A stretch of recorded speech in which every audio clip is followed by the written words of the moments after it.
Reception occurs in cells when a sending cell releases a ligand. A ligand is the signaling molecule that binds specifically to other molecules, like the G protein receptors. The ligand will then attach to a specifically shaped G protein receptor of the target cell, which activates the receptor and then changes its shape. Once the ligand binds to the G protein receptor and is activated, the receptor binds to a G protein inside the cell. The protein releases GDP and is bound by GTP, which activates the G protein. In transduction, the activated G protein with the GTP binds with adenylyl cyclase. The GTP is hydrolyzed, which activates adenylyl cyclase. The activated adenylyl cyclase converts the ATP in the cell to CAMP. CAMP is a second messenger that activates another protein that leads to cellular responses.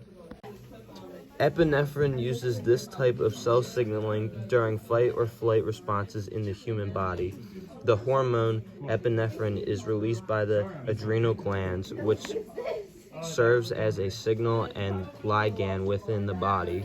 Certain cells can detect the hormone and attach it to specific receptors. The cell will then process and respond to the signal by either flighting or fighting.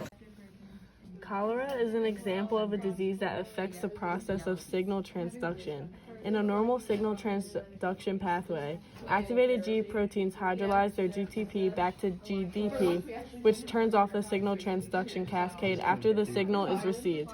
However, cholera modifies the G protein so that GTP cannot be hydrolyzed. This results in a longer activation of intestinal epithelial cells and water efflux.